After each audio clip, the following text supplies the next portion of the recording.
RPSC, जिसको हम Rajasthan public service commission के नाम से जानते हैं, इन दिनों राजस्थान प्रोटेस्ट सर्विस कमीशन बन चुका है। आखिर ऐसा क्या कारण है कि आरपीएससी के द्वारा कराई जा रही कोई भी परीक्षा बिना आंदोलन के संपन्न नहीं होती? कभी विद्यार्थियों को आंदोलन करना पड़ता है कि भर्तियां निकाली जाए, भर्तियां निकलने के बाद आंदोलन करना पड़ता है कि परीक्षा की तिथि जारी की जाए, तिथि जारी करने के बाद आंदोलन होता है कि तिथि को पोस्टपोन किया जाए, उसके बाद आंदोलन होता है कि हमारा रिजल्ट जारी किया जाए, और रिजल्ट के बाद आंदोलन होता है कि हमको ज्वाइनिंग दी जाए। आखिर ऐसा क्या है कि कोई भी स्टेप बिना आंदोलन के संपन्न नहीं हो रहा है? ऐसा ही एक आंदोलन इन दिनों राजस्थान यूनिवर्सिटी के कैंपस में चल रहा है। आंदोलन में जो लोग धरना दे रहे हैं उनमें से कुछ सदस्य आज हमारे साथ हैं, और ये प्रदर्शनकारी कोई साधारण विद्यार्थी नहीं है, बल्कि राजस्थान की सबसे प्रतिष्ठित परीक्षा माने जाने वाली आरएएस मुख्य परीक्षा देने वाले परीक्षार्थी हैं। आज हम जानते हैं इनसे कि क्या है इनकी मांगे और क्यों ये सरकार से नाराज है। जिस प्रशासन को कल ये संभालने जाने वाले हैं, आज उसी से इनकी क्या नाराजगी है और क्या मांगे हैं, आइए सीधे हम इनसे बात करते हैं। आप लोगों की क्या क्या समस्या है? पिछले काफी दिनों से हम देख रहे हैं कि राजस्थान यूनिवर्सिटी के कैंपस में एक धरना चल रहा है, और जैसा हमारे पास एक लेटेस्ट जानकारी है कि आपके कुछ साथी अभी कुछ उनकी तबीयत खराबी हुई है, कुछ उनमें से हॉस्पिटलाइज हुए हैं। हमको जो जानकारी मिली है कि अब भूख हड़ताल आप लोगों ने शुरू कर दी है। तो ऐसा क्या है कि सरकार आपकी बात नहीं सुन रही है, और किन वजहों को लेके आप सरकार से या प्रशासन से या बीएससी से नाराज है? क्या कहना चाहते हैं? सर, सबसे पहले हम मांगों की बात करें तो मांगे हमारी कोई अनुचित मांगे नहीं है, या कोई बहुत बड़ी बात मांगे नहीं है कि हम कुछ गलत या कुछ ऐसा मांग रहे हैं जो आरपीएससी नहीं कर सकती है। सिंपल सी हमारे जो मांगे हैं उनमें सबसे प्रमुख मुद्दा है कि आप पहले परिणाम जारी कर दीजिए। जो एक परीक्षा है 2023 की आरएस की, उसका प्रोसेस अभी ऑन गोइंग है, इंटरव्यू फेज चल रहे हैं, तो अभी वो इंटरव्यू फेजेस कंप्लीट नहीं हुआ है। उससे पहले आरपीएससी चाहती है कि एक दूसरी वैकेंसी 2024 का मेंस ले दे, तो उसका हमें तो पहली बात तो समझ नहीं आता है। क्यों? क्योंकि पहली प्रक्रिया चल रही है, उसके परिणाम आना बाकी है। बहुत सारे अभ्यर्थी ऐसे हैं हमारे बीच में जिनको उनकी कॉपियां नहीं मिली है, तो वो अपना एवेल्यूएशन भी नहीं कर सकते। कॉपियां मतलब 2023 वाली मुख्य जो कैंडिडेट फेल हो चुके हैं, तो वो अपना एवेल्यूएशन भी नहीं कर सकते, क्योंकि उनमें से भी बहुत सारे कैंडिडेट्स हैं वापस 2024 में मेंस लिख रहे हैं। जैसे आपकी क्या क्या प्रमुख मांगे हैं जो आप सरकार के सामने रखना चाहते हैं कि हम इन मुद्दों को लेके, और कैसे आप अपने आप को जस्टिफाई करेंगे कि आपकी परीक्षा की तिथि आगे होनी चाहिए? आप क्या कहना चाहते हैं? मैम सर, जैसे मैम ने बताया आपको कि जो सबसे पहले जो लास्ट ईयर का जो आरएस का जो 2023 जो लास्ट ईयर यानी 2023 से जो वैकेंसी है उसको आप कंप्लीट कर दीजिए, उसका इंटरव्यू ले लें, उसका रिजल्ट ले लें, फिर हमारा एग्ज़ाम लें वाला। अगर ऐसा नहीं होता है तो उससे डुप्लीकेशन होगा सर। डुप्लीकेशन का मतलब ये हुआ सर सीधे तौर पर कि अगर आप लास्ट के यहाँ पे कहना चाह रहे हैं कि कुछ परीक्षार्थी ऐसे होंगे जो 23 वाले इंटरव्यू भी नहीं सर, ऐसे बहुत सारे स्टूडेंट्स ऐसे होते हैं जिनको सिर्फ एक पोस्ट चाहिए होती है ना। अभी किसी भाई ने हमारे आंदोलन के दौरान बोला था कि आप सरकार को लगता है कि एक पोस्ट बेकार जा रही है, उसके लिए वो उसके पूरे परिवार को पालने पोसने का एक तरीका है। तो यहाँ जो डुप्लीकेशन की बात हो रही है वो 1 सीट 2 सीट 10 सीट की बात नहीं हो रही है, कम से कम 150 से 200 डुप्लीकेशन जानना चाह रहा हूँ। जैसे कोई बाकी लोग भी ये अदर प्रोग्राम देखें, डुप्लीकेशन यानी वो क्या कहना चाह रहे हैं आप वो समझाएं। मान लीजिए कि हमारा भाई अभी मान लीजिए टॉप 10 में आ जाता है जी, और पिछले इंटरव्यू जैसे मान लो इन्होंने दिया है और इनका रिजल्ट आ जाता है टॉप 10 या 20 या 50 के अंदर 2023 वाले में, है ना। पर ये अभी अगर मेंस होता है 17-18 जून को, तो ये वो मेंस लिख चुके होंगे। हाँ जी, और जैसी इनकी तैयारी है ये वाले मेंस में भी सीट लेके करेंगे। हाँ, सीट बिल्कुल पास होंगे। 99% चांस है कि पास होंगे, क्योंकि काफी समय से पढ़ रहे हैं। और फिर ये अगला इंटरव्यू भी देंगे। फिर इस रिजल्ट का पता नहीं जब आएगा तब आएगा, तो ये वहां पे जो कोई दूसरा बच्चा जिसके पास कुछ भी नहीं है उसकी जगह ये मान लीजिए इनको दोनों इंटरव्यू में सेलेक्ट हो जाते हैं। मतलब आप ये कहना चाह रहे हैं कि एक ही परीक्षार्थी दोनों परीक्षा में पास हो जाएगा, उससे उन लोगों का नुकसान होगा जो न्यू कमर्स हैं, जो फ्रेशर। रिजल्ट आप दे दीजिए। हाँ, अगर इसको पता चल जाता है कि इसका रिजल्ट आ गया, फिर ये क्यों देगा? और सिर्फ न्यू कमर्स का भी नहीं, जो प्रोसेस है उसका भी तो फेलियर है ना, क्योंकि इसका मोटिव क्या इन प्रोसेस को कराने का कि हम जो खाली पढ़ रहे हैं उनको भरे, वो भरेंगे तो व्यवस्था सुचारू रूप से चलेगी। लेकिन अगर इस तरीके से 300 पद बेकार चले जाते हैं, उन पे एक परीक्षार्थी दो वैकेंसीज में अपनी सीट कंफर्म कर लेता है। क्यों? क्योंकि आरपीएससी अपनी प्रक्रियाएं सही तरीके से संचालित नहीं कर पा रही। 300 पद मतलब ये एक आंकड़ा है। ओके कि हम ऐसा मानते हैं कि 300 सीट लगभग जी सर, वो भी हैं जो एक जैसा इसका एग्जांपल दिया कि इनमें हम में से कोई भी जो इंटरव्यू दे रहा हो वो अगर टॉप 10 में आ जाए तो वो दोबारा एग्जाम देगा? इम्पॉसिबल, वो नहीं देगा।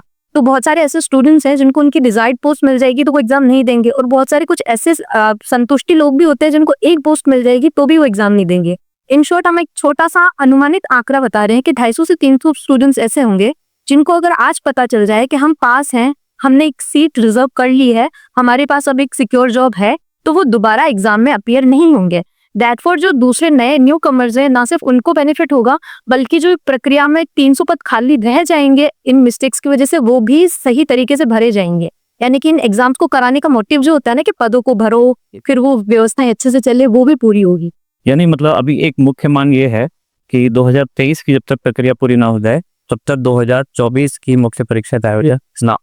इसके अलावा और ऐसे कौन कौन से मुद्दे हैं जैसे आप चाह रहे हैं कि परीक्षा जैसे कोई अगला ऐसा कोई और मुद्दा हमारा ये भी है कि हमारे कुछ साथी है जो अभी हाल फिलहाल में ऑपरेशन सिंदूर हुआ, जो भारत सरकार द्वारा माइक पूरे हाँ भारत सरकार द्वारा जो भी पाकिस्तान के खिलाफ ऑपरेशन सिंदूर चलाया गया, ऑपरेशन सिंदूर, हाँ जी उसमें क्या हुआ कि कई हमारे सैनिक कर्मी थे, सैन्य साथी थे, उनकी छुट्टियां कैंसिल कर दी गई। हाँ जी। ये होता है कि हमारे जो सैन्य साथी है उनको जो अंतिम वर्ष होता है उसमें उनको उनका जो रिजर्वेशन है वो मिलता है यहाँ पे जी। तो वो एग्जाम में एलिजिबल हुए थे, उन्होंने प्रीलिम्स पास की थी और अब उन्होंने छुट्टियां लेके यहाँ पे तैयारी के लिए आए थे। उसी दौरान इस बीच में ऑपरेशन सिंदूर हो जाता है और उनकी छुट्टियां कैंसिल की जाती है।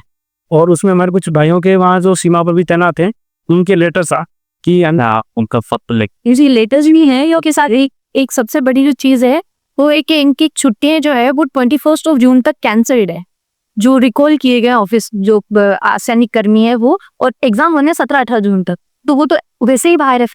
तो हमारा एक नारा ये भी था कि इस बार आरपीएससी से कोजी बाहर। अच्छा, यानी कि जिन लोगों ने जो लोग सेना में है और ऑपरेशन सिंदूर की वजह से उनको तैयारी का उतना टाइम नहीं मिल पाया। नहीं तैयार, उनको क्या है कि अभी एग्जाम के लिए छुट्टी नहीं मिली, अच्छा, एग्जाम देने के लिए भी छुट्टी नहीं मिल रही है, चलो छुट्टी दे भी मिल जाएगी 1-2 दिन के लिए, परंतु जो इस दौरान जो हम क्या होता है जो प्रोडक्टिव पढ़ाई होती है वो लास्ट महीने में होती है।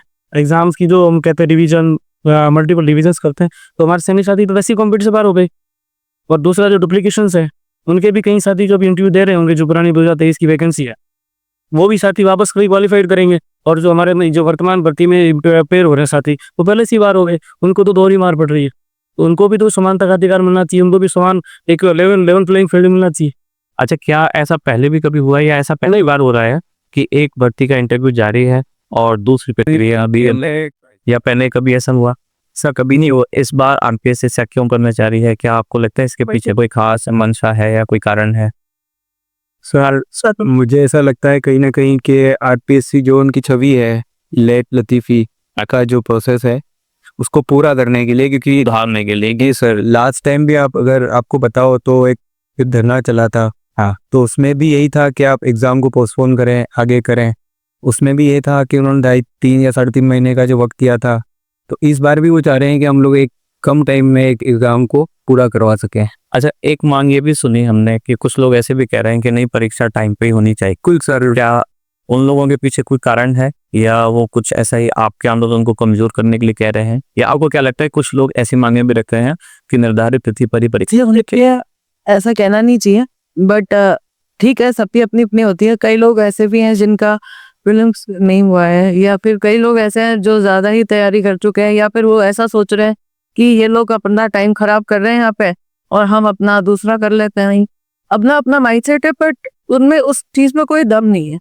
और अच्छा, मैं इस बात से ये समझ पाया कि शायद आप ऐसा कहना चाह रहे हैं कि कुछ लोगों का ये वाला प्रीलिम्स नहीं हुआ तो वो चाहते हैं जल्दी से जल्दी ये, पर उससे उनको भी फायदा नहीं होगा। जैसे अब हमें लटका दे, हमें प्रीलिम हमारी कॉपी लेके रख ली इन्होंने, और कॉपी 8-8 महीने, जैसे पिछली बार 8 महीने तक कॉपी चेक नहीं हुई, फिर हमें लटका देंगे, फिर हम भी दोबारा उनके साथ प्रीलिम्स देंगे, क्या फायदा हो जाएगा? अच्छा, मैंने ये भी सुना है कि आरपीएससी ने अभी तक 2023 वाली जो मुख्य परीक्षा हुई है उसकी कॉपी अभी आई नहीं है, यानी कि जो आरपीएससी की जैसे अच्छी बात है कि आरपीएससी यूपीएससी से भी मुझे इस मामले में अच्छी लगती है कि आपको पता चल जाता है कि आपने क्या लिखा और उसमें किस तरह से उन्होंने मूल्यांकन किया है। उससे क्या अगली बार आपको पता चलता है। जैसे मैंने लिखे हैं तो कई बार मेरे सब चीजों में नंबर अच्छे आते हैं, उससे एक कोई सब्जेक्ट ऐसा होता है जैसे ऑप्शनल हो गया, वो स्केलिंग इस तरह की हो जाती है, हमें पता ही नहीं चलता कि हमने गलती कहाँ करी, पर यहाँ हमें पता चलने का मौका होता है। यानी आरपीएससी की जो एक फैसिलिटी है कि आप अपना एवोल्यूशन कर सकते हैं अपनी कॉपी देख के, अभी तक अब उसका मतलब कोई यूज यही है। उन्होंने निकाली नहीं कौन है, तो हम कैसे देखें अपनी कॉपियाँ, बताइए आप। भाई कभी बोला सर जो आप पूछ रहे थे ना कि ऐसा पहले कभी हुआ है, तो ऐसा पहले ना कभी हुआ है और होना चाहिए भी नहीं। मैं इस चीज को जस्टिफाई करूंगी पीके दशोरा सर के कोट उनकी स्टेटमेंट के साथ। उन्होंने कहा था एक नेशनल टेलीविजन पे कि आरपीएससी को ये एग्जाम पोस्टपोन करनी चाहिए लॉजिकली और एथिकली। 2 बेसिस उन्होंने दिए, इसके अलावा आरपीएससी और कौन से बेसिस का वेट करिए, क्योंकि अगर लॉजिकली देखें तो भी ये प्रोसेस गलत है। और एथिकल मीन्स जैसे कि हम बता रहे ऑपरेशन सिंदूर हो गया, या जो फ्रेशर्स है उनको मौका नहीं मिल रहा है, या डुप्लीकेशन ऑफ सीट्स है, ये हो गया एथिकल बेस। तो और आरपीएससी को क्या बेसिस चाहिए? और जैसा कि आप बोल रहे हैं कि एक प्रक्रिया ऑन गोइंग है, उसको कंप्लीट कराने में अभी कम से कम आरपीएससी को 5 से 6 महीने लगेंगे। तो जो 23 जी सर, रीजन आरपीएससी के पास फुल कैपेसिटी नहीं है, उनके पास अभी चेयरमैन नहीं है, तो उनके पास इतनी कैपेसिटी नहीं है कि वो एग्जाम्स को जल्दी से जल्दी कंडक्ट करा ले, इंटरव्यूज को, कि भाई वो 3 या 4 महीने में कंप्लीट हो जाए, उसको भी 5 से 6 महीने लगने हैं। और तो उस बीच हमारी कॉपियां पाइल अप करके रखने से क्या नहीं। कॉपियों से एक मन में बात आती है कि 2018 में जो 18वें रैंक में 148 नंबर लेके आई हैं कैंडिडेट, उनकी कॉपी में बाद में जो आरटीआई के थ्रू निकली, उन्होंने एक किताब लिखी है, ठीक है, 148 नंबर आए मेरे, किताब छपी है हिंदी में, हमने भी खरीदी है। फिर कॉपी उसमें सिर्फ हिंदी की दिखाई थी, इंग्लिश के मार्क्स नहीं बताए, सिर्फ किसी ने आरटीआई के थ्रू निकाली तो इंग्लिश में और कई जगह खाली पन्नों पे नंबर भी है। उससे आरपीएससी ने क्या संज्ञान लिया जी, उनका रैंक थोड़ा पीछे कर दिया, वो भी वही सर्विस में है। तो इससे मतलब 8 महीने आपके पास कॉपी थी, 3 बार कॉपियां चेक होती है, तीनों बार में आप खाली कॉपी में नंबर नहीं देख पा रहे। यानी आरपीएससी ने दोबारा से उनका रिजल्ट जारी किया, और दोबारा से रिजल्ट जारी करने का मतलब, उन्होंने कोई जवाब नहीं दिया। दोबारा से रिजल्ट जारी करने का मतलब ही ये आरपीएससी ने गलती एक्सेप्ट कर ली, क्योंकि तभी दोबारा से कैंडिडेट का रिजल्ट आया।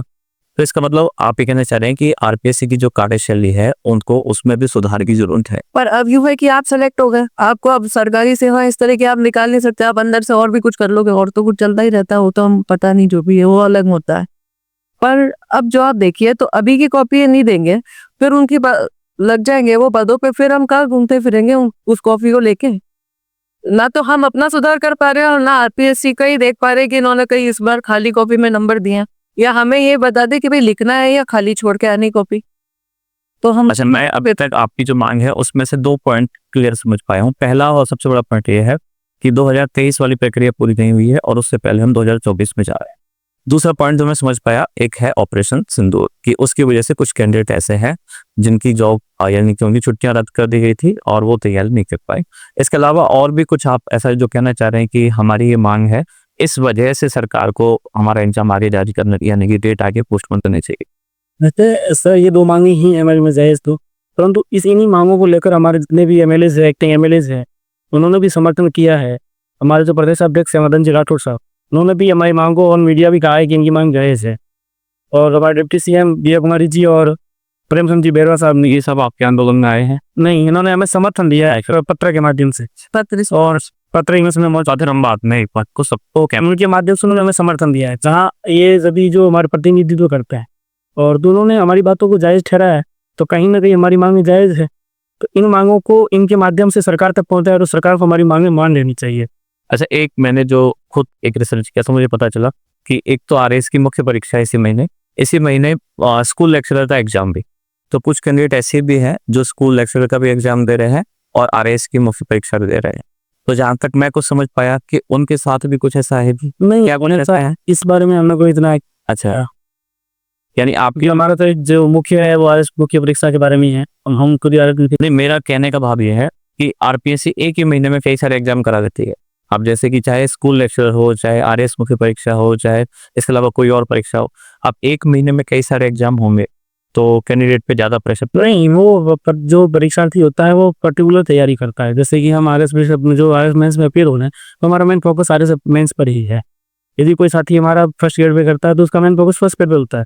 तो एक साथ एग्जाम कराना वो आरपीएससी की क्षमता पर निर्भर करता है, न कि उसके कोई हमारे को ये तो पाठ करा। सर इसके अलावा जो आप पूछ रहे थे और कोई ऐसे कारण जिसकी वजह से ये वैलिड हो, तो सर वो एज है और एक फ्रेशर होना है, कि जैसे जिनकी एज है, जिनको अभी बहुत कम टाइम लास्ट अटेम्प्ट है जिनका, जिनको इसके बाद एग्जाम देने का मौका नहीं मिलेगा, उनके लिए ये आर या पार की लड़ाई है। अगर आरपीएससी सिर्फ हठधर्मिता के चलते ही एग्जाम जल्दी से जल्दी कंडक्ट करा लेती है तो ये उनके लिए उनके साथ अन्याय होगा। साथ ही फ्रेशर्स जिनको कि इतना मौका नहीं मिलता कि वो अपनी पुरानी नोटबुक्स चेक कर ले या पुराने रिविजन्स कर ले, उनसे हो गया है कि प्रीलिम्स पास कर लिया उन्होंने अपनी पढ़ाई करके, जो नोटिफिकेशन आया उसके बाद अब वो चाहते हैं कि मेंस भी दे ले, लेकिन मेंस में 3 महीने में वो 6 पन्ने का सिलेबस कंप्लीट करने की जिद आरपीएससी की उन बच्चों से करना बिल्कुल अन्याय है। अच्छा, आज इस जो धरने के आलोचक हैं उनका भी एक पक्ष है, वो ऐसा कह रहे हैं कि ये लोग अब क्यों कर रहे हैं, अब 10 कल मेरा सवाल था, वो ये कहना चाह रहे हैं कि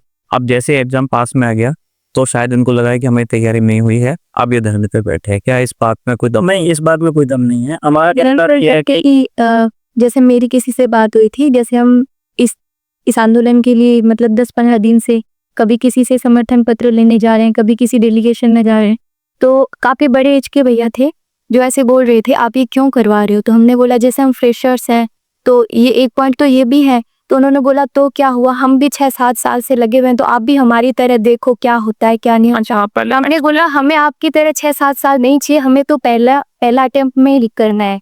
तो फिर हमारा ये भी था, एक व्यू ये भी था कि जो 31 दिसंबर को आरपीएससी ने कैलेंडर जो निकाला डेट, जो आपका कि मेंस आपका 17 और 18 जून को होगा, तो हम लोगों के दिमाग में ये था कि अगर, क्योंकि आप लास्ट टाइम देखेंगे 2023 का जो इंटरव्यू हुआ है वो 3 महीने में कंप्लीट हो चुका था, तो हमारा फिर ये था कि शायद हो सकता है कि मई तक जो लास्ट ईयर का जो रिजल्ट, फाइनल रिजल्ट आ जाएगा, उससे पहले हमको हमारी कॉपी मिल जाएगी और हम लोग इवोल्यूशन कर लेंगे और हम लोग हमारी गलती सुधार के जून में एग्जाम दे सकते हैं। पर ऐसा हुआ नहीं। अभी आप देखेंगे तो मेरे ख्याल से 4th या 5th फेज के इंटरव्यू 13 जून तक चलेंगे। और सोचें, हमारा कहना ये है जी, समय की बात नहीं है, समय तो ठीक है, आरपीएससी एक संस्था है और हम अभ्यर्थी हैं, बात मुद्दा वो नहीं है, मुद्दा तो सिर्फ यही है कि पहले परिणाम फिर परीक्षा, बात समय की नहीं है। जो लोग ऐसा बोल रहे हैं वो पता नहीं क्या सोच के बोल रहे हैं, वो एग्जाम दे रहे हैं कि नहीं दे रहे हैं, पर सिर्फ और सिर्फ समय की बात नहीं है। आप रिजल्ट निकाल के अगले दिन पेपर ले लीजिए, हम बिल्कुल तैयार। बिल्कुल, उसका भी उत्तर मैं इनकी बात से ले पाया। ये कह रहे हैं कि आंदोलन ग्राउंड पे अब दिख रहा है, लेकिन आंदोलन पहले से पहले हम अलग अलग लोगों से मिलना शुरू कर चुके हैं, हम धरने पर अब बैठे हैं, पर आंदोलन केवल धरना नहीं होता, पहले हमने लोगों से मिलना। फिर आप देख सकते हैं, ये आप फाइल पढ़ी है हम लोगों ने, इनका मेहनत सर ये 2 डिप्टी सीएम है जो राजस्थान में सर, जिसको और दूसरी एक तत्कालिक घटना जो हुई, यानी कि भारत और पाकिस्तान वाला हाँ सर, जैसे कि तो ऑपरेशन सिंदूर का मुद्दा ही अब आया, जैसे तो कि मुद्दा ही अब आया, तो जी बॉर्डर एरियाज बीकानेर से हूँ, मैं बिहार से बिलोंग करती हूँ, मैं वहां से आई हूँ। तो मेरे जैसे और भी जो बच्चे हैं जो बॉर्डर एरियाज से हैं, उनको तो जैसे ब्लैकआउट हुआ था, मैं तो घर पे ही थी, तो हमारे घर की लाइट चली जाती थी उस टाइम 7 बजे, सुबह 8 बजे आती थी। तो हम तो वैसे भी जितने वहाँ के बच्चे हैं ऐसे ही इतने पीछे रह गए इन बच्चों से 10-12 दिन, तो ब्लैकआउट भी एक। दूसरा, अगर आरपीएससी आगे बढ़ा देती है तो इसमें शायद किसी का नुकसान नहीं है, मतलब जैसे ऐसा नहीं है कि हाँ, अगर ऐसा नहीं है कि अगर आगे आपने बढ़ा दिया तो किसी का अहित हो जाएगा, क्योंकि जो बच्चे आंदोलन कर रहे हैं, मांग कर रहे हैं, और अगर सरकार उनकी मांग मान के पहले 2023 वाली भर्ती पूरी करा के फिर 24 की डेट निकालते तो शायद इसमें किसी का नुकसान नहीं। बिल्कुल सर, आप ये बात सही कह रहे हैं, और ये बात जो गवर्नमेंट के जो रिप्रेजेंटेटिव हैं, जो रूलिंग पार्टी के एमएलएज और मिनिस्टर्स, डिप्टी सीएम, वो भी हम लोगों की बात समझ चुके हैं कि हमारी जो मांगे हैं वो जायज़ है और वाजिब हैं। इसलिए आप देख सकते हैं कि डिप्टी सीएम दिया कुमारी हैं, प्रेमचंद बैरवा जी हैं, राजस्थान के जो व्हीप है, चीफ व्हीप, जो गवर्नमेंट को सारी जानकारी देते हैं हर मूवमेंट की, व्हीप वो हैं। उसके बाद हम लोगों को लगभग 55 एमएलए राजस्थान में बीजेपी गवर्नमेंट के सपोर्ट दे चुके हैं कि आपकी मांगी जायज़ है। स्टेट के जो प्रेसिडेंट हैं बीजेपी के, श्री मदन राठौड़ जी, वो मीडिया के सामने ये बोल चुके हैं कि इनकी मांगी जायज़ हैं, इनकी मांगों पर विचार करा जाएगा और आगे अल्लाह कमान को भेजा जाएगा। जी, तो सर हमें यही समझ नहीं आ रहा है कि क्या आप लोगों ने अपनी मांगे मुख्यमंत्री या उनके किसी प्रतिनिधि के सामने अभी रखी? बिल्कुल सर, हम लोगों का डेलीगेशन 3 या 4 बार मुख्यमंत्री जी से मिलने की कोशिश कर चुका है, अभी मिल नहीं पाए हैं। जी सर, अभी मिल नहीं पाए हैं किसी रीज़न की वजह से, बट हमें कहा जा रहा है कि हमारी मांगे मुख्यमंत्री जी तक पहुंच चुकी है। अच्छा जी सर, तो उधर से कैसे प्रतिक्रिया आपको लग? सर अभी तक तो किसी की प्रतिक्रिया आई नहीं है सर। शायद बिल्कुल सर, हम लोगों का यही कंसर्न है सर कि एग्ज़ाम करीब आता जा रहा है, तो हम लोगों का यही है कि अगर एग्ज़ाम टाइम पर हो गया तो हम लोग तो सर 15-20 रोज से एक डेलीगेशन में जा रहे हैं, अब धरने पर बैठ रहे हैं। आप देखिए अभी गवर्नमेंट ने एक एडवाइजरी जारी करी थी थोड़े रोज पहले कि आप 12 बजे से 3 बजे तक बाहर नहीं निकलेंगे क्योंकि हीट हो रही है, सेवर हीट चल रही है। उस रोज़ भी हम लोग कंटिन्यू हीट में हम लोग गए कि यहाँ पर जाना पड़ेगा, ये करना पड़ेगा। फिर अभी जब बारिश का जब मौसम हुआ, बरसात का मौसम जब बाहर ख़राब हुआ, जब भी हम लोग धरने पर बैठे थे, तो यही हम लोगों को समझ नहीं आ रहा है कि सर अगर हमारी मांगे जायज़ हैं, गवर्नमेंट हमारे साथ खड़ी है, गवर्नमेंट के रिप्रेजेंटेटिव हमको सपोर्ट कर चुके हैं, तो मामला कहाँ पर अटक रहा है। हम बिल्कुल मान आपकी जायज़। मैं भी देखा था शायद इस बार जो मुख्य परीक्षा दे रहे हैं 20,000 के आसपास है, कितने अभ्यर्थी है सर? 21,000। और आपके आने से पहले मैंने देखा कि एक टेलीग्राम ग्रुप आपका बना हुआ है, तो अलग अलग जो 2-3 ग्रुप हैं 10,000 के आसपास तो उनमें ही सदस्य हैं। यानी कि जितने लोग परीक्षा दे रहे हैं और बाकी के हर कोई टेलीकॉम पर है भी नहीं, है ना? इसका मतलब ऐसा लगता है कि लगभग 60-70% लोग जो एग्जाम दे रहे हैं वो इस बात के पक्ष में है कि परीक्षा पोस्टपोन होनी चाहिए। कुछ को सब है। जी, इसके अलावा कुछ और ऐसा मुद्दा जो आपको लगता है कि ये और एक रीजन है इस वजह से परीक्षा हमारी आ रही थी सकनी चाहिए? कि जैसे हमने शुरुआत में बात करी 2023 वाली भर्ती पूरी हो, ऑपरेशन सिंदूर वाली बात हुई, डुप्लीकेशन वाली बात हुई कि कुछ के सीट वापस उनको मिल जाए। एक इशू ये भी है कि लास्ट ईयर ये बोला गया था, जैसे हमारी एग्ज़ाम जो पोस्टपोन हुआ था लास्ट ईयर, तो उसी रोज़ एक कॉलम आया था कि आरपीएससी यूपीएससी की तर्ज पर कैलेंडर जारी करेगा एनुअल। तो वो जो कैलेंडर जारी करने का जो एक स्टेटमेंट दिया गया था, वो एक उन्होंने नपातुला जल्दबाजी में लिया गया, कतला हम उसको कह सकते हैं, क्योंकि आप देखेंगे कि दिसंबर 31 को कैलेंडर जारी करते हैं और वो बोलते हैं कि 17-18 जून को आपका एग्जाम्स होगा। तो सर अभी आप देखेंगे कि यूपीएससी का जो 2026 का जो कैलेंडर है वो मई में जारी हो चुका है। जी, कुछ तो नजर। जी, मैं यही कहना चाह रही हूँ कि मांग एकदम न्यायोचित है, तभी इतने लोग आए हैं। पर इतना समर्थन मिलने के बाद इतनी हमारे जो बहनों की स्थिति गंभीर हो गई है। कुछ कैंडिडेट आज आपके हाँ, जो मुकुट पास आज बिल्कुल सर, 7 जने हम लोगों के जब परेशान हो गए ये बार बार जो हम लोगों की डिमांड कर करके, तो वो लोग भूख हड़ताल पे बैठ गए। उसमें हमारे एक एक्स सोल्जर हैं, उनको 3 रोज हो चुके हैं भूख हड़ताल पे बैठे हुए। 2 हमारी बहनें हैं और 4 हमारे और भाई हैं। आज 2 बहनों की तबीयत बहुत ज़्यादा ख़राब हो गई, तो उनको हम लोगों को हॉस्पिटल में रेफर करना पड़ा। जी, पर आप ये देखिए कि सरकार इतनी संवेदनहीन है कि उनकी कोई तबीयत पूछने या देखने तक भी कोई नहीं आया। हम ही उनको अस्पताल ले जा रहे हैं और वहां पे कोई इस तरह का, फिर उनका कीटोसिस चालू हो चुका है 2 लड़कियों का, और उनकी यानी कि काफी लंबे समय से वो भूख हड़ताल भी पर है। स्थिति, और जो हमारे भाई है उनकी काफी ब्लड प्रेशर उनका डाउन जा चुका है। बट सरकार को कम से कम इस बात का तो देखना चाहिए कि बच्चे अगर इतनी धूप में बैठे हैं तो कम से कम आके कुछ तो उनको वो दें कि हम इतने समय में फैसला देंगे या क्या करेंगे, कुछ तो बताएं। जी बिल्कुल, आपकी सबकी बातें सुनने के बाद मुझे ये लगा कि अगर सरकार इस एग्जाम को आगे बढ़ा देती है तो उसमें किसी का नुकसान नहीं है, बल्कि ये सारे जो विद्यार्थी मांग कर रहे हैं उनका फायदा है, प्लस सरकार का भी फायदा है। यानी सिस्टम का एक फायदा है कि परीक्षार्थियों का डुप्लीकेशन नहीं होगा। कुछ सीटें जो 2023 वाले 2024 में भी लगी, तो उससे क्या होगा, एक बार के एग्जाम की सीट खाली रही, अगली बार फिर से परीक्षा होगी। और जो आरपीसी का मेन टारगेट है कि कुछ यंग लोग आने चाहिए सिस्टम में, तो यंग लोग जैसे आपने बताया कि सिस्टम में ऐसा होता जा रहा है 5-6 साल पहले देखो, तैयारी करो, तो ऐसे हम कैसे जो नए नए अधिकारी हैं उनको ला पाएंगे। जैसे यूपीएससी ने सिस्टम बनाया था कि एक टाइम पे उनकी जो एज लिमिट थी 28 साल थी, फिर बाद में बढ़ा के 30 हो गई, फिर 32 हो गई, बीच में बढ़ा दिया। यानी वहाँ कोशिश ये थी कि जितना यंग से यंग हो सके उतने से एग्जाम में आने चाहिए। आरपीसी ने उल्टा किया, बढ़ा के 40 कर दी। तो अगर हम चाहते हैं कि यंग लोग आए, अब 40 में जो कैंडिडेट आएगा सिलेक्ट ओके, उसके बाद टाइम कितना बचेगा, कितनी नई चीज़ें लागू कर पाएगा। तो अगर सरकार को ये चाहिए कि नए लोग आए तो उसके लिए भी डुप्लीकेशन से बचना चाहिए, वरना वही जो सिस्टम में घूम रहे हैं वही बार बार आते रहे। बिल्कुल सर, इससे सर एक चीज़ गवर्नमेंट की भी सर एफिशिएंसी सुधरेगी इससे, कि हम लोगों ने एक जायज़ मांग जो थी, इससे हम लोगों की जो पोस्ट खराब होगी, तो इससे तो सर गवर्नमेंट का ही नुकसान है ना। फाइनेंशियल भी आप सोचिए कितना पैसा लगता है। आप एग्जाम कंडक्ट करते हैं, हम लोग एग्जाम देने जाते हैं, वहाँ पर बैठते हैं। उस बार एग्जाम भी सिर्फ 2 ही शहरों में शायद हो रहा है जिस मेन एग्जाम, अभी तक जो जानकारी है आपको पता है। जैसे अभी आपने बोला ना कि इन्होंने एज बढ़ा के 40 कर दी, तो वो क्यों करती? क्योंकि आरपीएससी की प्रक्रियाओं में कई खामियां हैं, वो उनको दिखाई दे रही है, इसलिए उनको मजबूरी में इस एज को 40 करना पड़ा।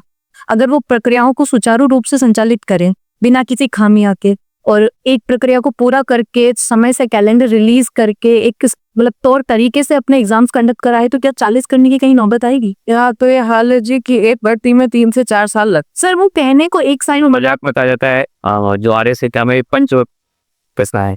सर वो कहने को उन्होंने 2023 में भी वैकेंसी निकाली और 2024 में भी निकाली, लेकिन अगर हम आपको कैलकुलेट कराए ना तो उस वैकेंसी को भी 2 साल तो हो चुके हैं, अभी तक उसके इंटरव्यू कंडक्ट नहीं हुआ है। इंटरव्यू कंप्लीट होंगे, फिर फाइनल रिजल्ट आएगा, फिर पोस्टिंग मिलेगी, वो हो जाएगा 5। उसमें आप थी इंटरव्यू पूरे होने में 3-4 महीने और लग जाए तो और सर एक ही बोर्ड इंटरव्यू ले रहा है, उतना स्तर से आप सोचिए कि कमर तक पहुंच चुके तो शायद 400 कुछ बच्चों के इंटरव्यू है कुछ है। और सर आरपीएससी का अगर ये है कि आप प्री में हमको 3 या 4 महीने देते हैं, फिर मेंस में आप हमको 3 या 4 महीने दे रहे हैं, फिर आप इंटरव्यू में 6-7 महीने ले रहे हैं, है ना। और उसके बाद हम कॉपी देखते हैं ना, तो कभी ब्लैंक कॉपी पे 7 नंबर दे रहे हैं, कभी ब्लैंक कॉपी पे 2 नंबर दे रहे हैं, यहाँ पे कुछ लिखा हुआ ही नहीं है। तो अगर आप इतना वक्त कॉपी चेक करने में लगा भी रहे हैं और उसके बावजूद भी ये चीज़ें हो रही है, तो सर हम लोगों का जो यूथ का जो सपना होता है यहाँ पर आए RS का एग्ज़ाम दें, गवर्नमेंट का एक पार्ट बने, गवर्नमेंट को सपोर्ट करें, टेट के लिए कुछ पॉलिसीज़ बनाएं, तो हम लोगों का सर इससे मोरल ही डाउन होता है कहीं ना कहीं। अब अंत में संक्षेप में बात समाप्त करता हूं। अगर आप कुछ और कहना चाह रहे हैं बताइए। वैसे मैं अंत में कहना चाहूँगा कि हमें सरकार पर पूरा भरोसा है और राम राज्य की सरकार, हमें पता है कि हमारी मांग को जायज़ मानना है, को पूरा भी करेगी। और वो हमें भी पता है ये प्रोसेस से प्रक्रिया से गुजर रहे होंगे और जल्द ही हमारी मांगों को और हमारी भाई बहन जो अभी भूख हड़ताल पर बैठे हैं उनको ऐसी कोई भी परेशानी का सामना ना करना पड़े, उससे पहले ही हमारी मांगें मान ली जाएगी। हमें इस पूरा भरोसा है और सरकार पर भरोसा ही नहीं, आत्मविश्वास भी है हमें। तो हमारी तरफ से भी सरकार से अपील है कि RS की परीक्षा के लिए जो अभ्यर्थी अभी तैयारी कर रहे हैं, मुख्य परीक्षा इनके सामने है और इन परीक्षार्थियों ने पिछले लगभग 10-15 दिन आंदोलन में गंवा दिए हैं। हम भी हमारे प्लेटफॉर्म की तरफ से सरकार से आग्रह करेंगे कि इनकी मांगें एकदम जायज़ हैं। मांगों में साफ आपको दिखता है कि पहले एक भर्ती प्रक्रिया पूरी होनी चाहिए यानी 2023 वाली, उसके बाद अगली प्रक्रिया हो यानी कि 2024 वाली। और जैसा कि सैनिकों की भी मांग है, ऑपरेशन सिंदूर के कारण कुछ सैनिकों को छुट्टी उनकी रद्द कर दी गई, इस कारण उनको पढ़ने का उतना समय नहीं मिल पाया। इसके अलावा RPSC की कुछ खामियां, कैलेंडर टाइम से ना डालना या बहुत जल्दबाजी में परीक्षाएं कराना, इस तरह की भी जो तकनीकी खामियां हैं उनको भी समय रहते दूर करना चाहिए। आप सब हमारे यहाँ आए, आप सभी का बहुत बहुत धन्यवाद।